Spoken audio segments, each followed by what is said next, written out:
কোনো এক শুভাকাঙ্ক্ষী আজকে খুব গুরুত্বপূর্ণ একটা কমেন্টস করছেন। আমার বয়স 21 বছর 2 মাস, অর্থাৎ 21 বছর 2 মাস। আমি কখনো যৌন মিলন করি নাই, কারণ আমার লিঙ্গ অনেকটা ছোট। সেটার জন্যই আমার স্ত্রী আমাকে মিলন করতে দেয় না। এটার কোনো পদ্ধতি আছে কি? যদি থাকে তাহলে অবশ্যই জানাবেন, আমি খুব সমস্যার ভিতরে আছি।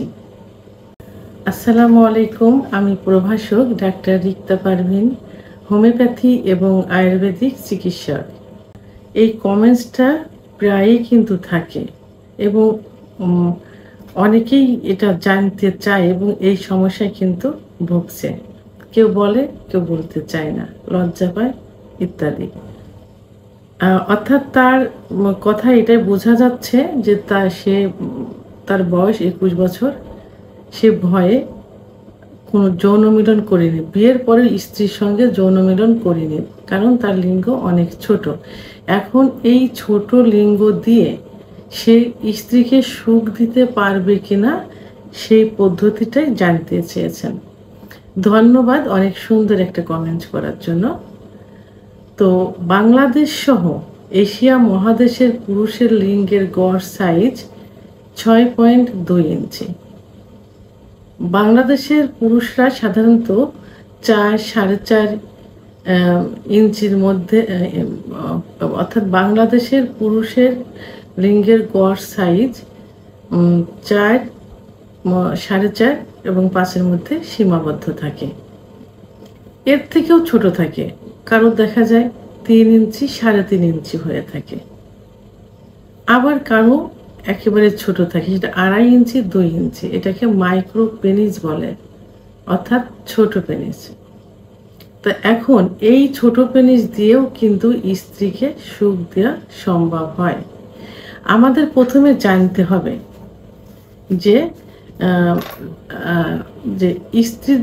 স্ত্রীদের যোনিপথের কোন জায়গা জি স্পট জায়গা থাকে, অর্থাৎ সুখের বিশেষ একটা জায়গা থাকে যেখানে স্পর্শ করলে মেয়েরা খুব দ্রুত সেক্স উত্তেজনায় উত্তেজিত হয় এবং সহজে বীর্যপাত হয়। এই জি স্পট জায়গাটা যারা একটু বেটে মেয়ে থাকে তাদের 1.5 থেকে 2 ইঞ্চির মধ্যে সীমাবদ্ধ থাকে। যোনি মুখ থেকে ভিতরে 1.5 থেকে 2 ইঞ্চি। আর যারা লম্বা থাকে তাদের 2 থেকে 2.5 ইঞ্চির মধ্যে সীমাবদ্ধ থাকে যোনির মুখ থেকে। এবং এর অবস্থানটা কোথায় থাকে? এর অবস্থান থাকে যোনির ভিতরে উপরের দিকে, প্রসাবের জায়গা ঠিক নিচ বরাবর থাকে, অর্থাৎ নিচেই থাকে রেকটাম বা মলদ্বার, দুই পাশে থাই বা রান থাকে, তার উপরে যে প্রসাবের যে জায়গা থাকে তার ঠিক নিচ বরাবর এই জি স্পট জায়গাটা থাকে। তা এখন গড়ে হলো 1.5 থেকে 2.5 ইঞ্চির মধ্যে কিন্তু স্ত্রীদের সুখের স্থান জি স্পট জায়গাটা থাকে, যেখানে পুরুষের পুল্লিঙ্গ স্পর্শ করলে, সংঘর্ষ করলে বীর্যপাত হয়। তাহলে এই যে 2.5 ইঞ্চি 2 ইঞ্চি লিঙ্গ দিয়েও কিন্তু স্ত্রীকে সুখ দেওয়া সম্ভব। কিভাবে করতে হবে? একটু টেকনিক অবলম্বন করতে হবে। যখন সহবাস করবেন এই মাইক্রোপেনিসের পুরুষ, তখন তার লিঙ্গটা নিচের দিকে ধাবিত না করে, অর্থাৎ রেকটামের দিকে ধাবিত না করে উপরের দিকে, অর্থাৎ প্রসাবের নালীর উপরের দিকে, অর্থাৎ যোনির ভিতরে উপরের দিকে ওয়ালে ধাবিত করতে হবে, অর্থাৎ সেখানে ঘর্ষণ করতে হবে। তাহলে 1.5 ইঞ্চি 2 ইঞ্চি 2 ইঞ্চি 2.5 ইঞ্চি লিঙ্গ দিয়েও কিন্তু স্ত্রীকে সুখ দেওয়া যাবে। উপরের দিকে ধাবিত করে কয়েকবার ঘর্ষণ দিতে হবে এবং স্ত্রীকে পর্যাপ্ত আদর করতে, অর্থাৎ ফোরপ্লে করতে হবে। এই টেকনিকটা হলো সহবাসের পূর্বে স্ত্রীকে প্রচণ্ড ফোরপ্লে করতে হবে, অর্থাৎ আদর করতে হবে। আদর করার কিছু কিছু জায়গা আছে যে জায়গায় স্পর্শ করলে স্ত্রীরা খুব সহজেই উত্তেজিত হয় এবং অর্গাজম হয়।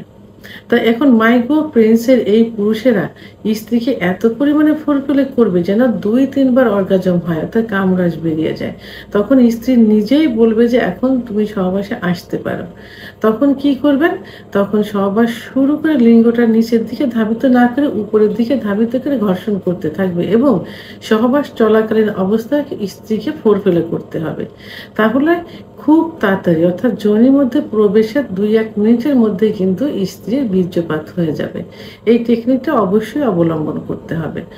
এবং যাদের পেনিস 2 ইঞ্চি তারা কি করবেন? তারা একটু টেকনিক অবলম্বন করে লম্বা মেয়ে বিয়ে করবেন না, একটু বেটে মেয়ে বিয়ে করবেন। কারণ বেটে মেয়েদের জি স্পট জায়গাটা 1.5 থেকে 2 ইঞ্চি ভিতরে থাকে। আর যাদের 2 থেকে 2.5 ইঞ্চি পেনিস থাকে তারা আপনারা মিডিয়াম সাইজের মেয়েদের বিয়ে করতে পারেন, কারণ 2.5 ইঞ্চির উপরে কিন্তু জি স্পট জায়গা থাকে না।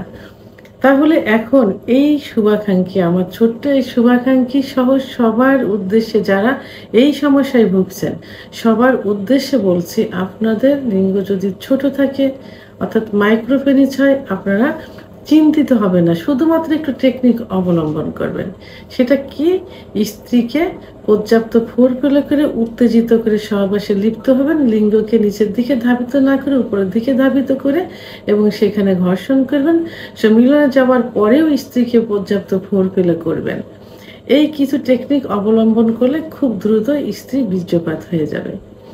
ভিডিওটি সম্পর্কে যদি কোনো মতামত থেকে থাকে অবশ্যই কমেন্টসের মাধ্যমে জানাবেন।